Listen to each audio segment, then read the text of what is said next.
Hi guys! Isang resort naman ang pupuntahan natin, ang Hofgoray Resort.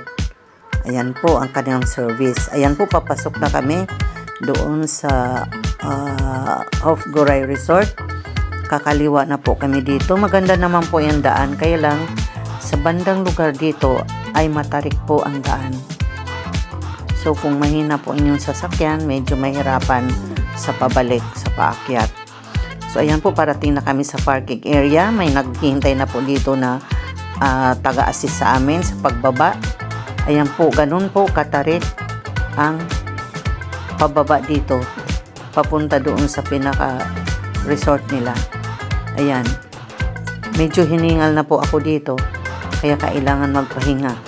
Mayroon naman pong nadadaanan ng mga pahingahan, may mga kubo dyan, may upuan, gusto magpahinga. Ayan po, accommodation din po itong mga to. So medyo malayo-layo para po ang ating lalakarin.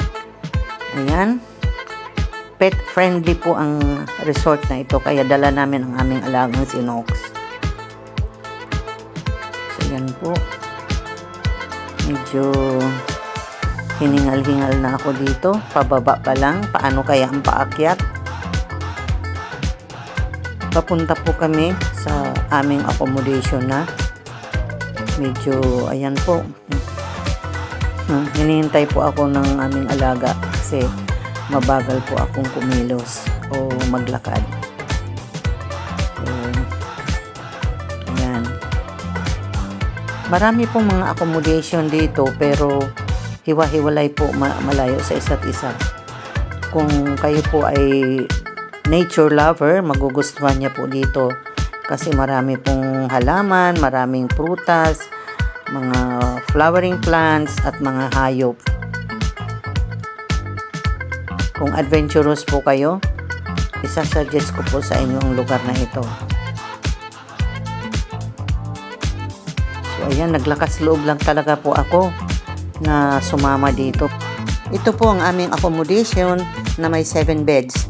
Ngayon naman, papunta na po ako sa pool dahil 4 PM na po kami dumating, gusto na po naming maligo.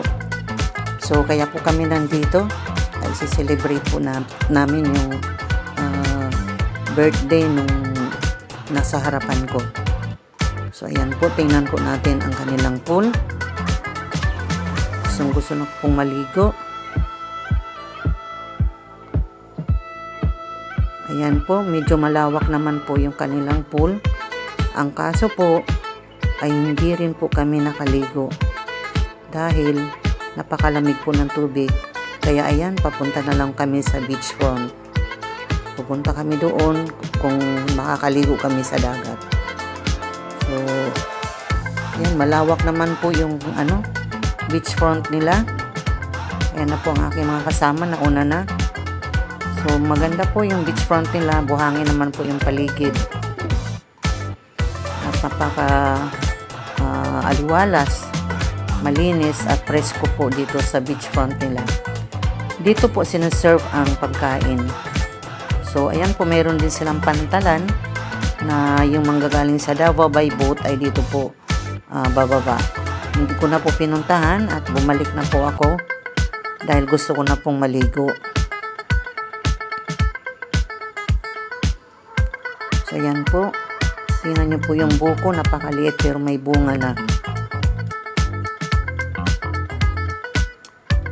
Ayan, ang paligid po.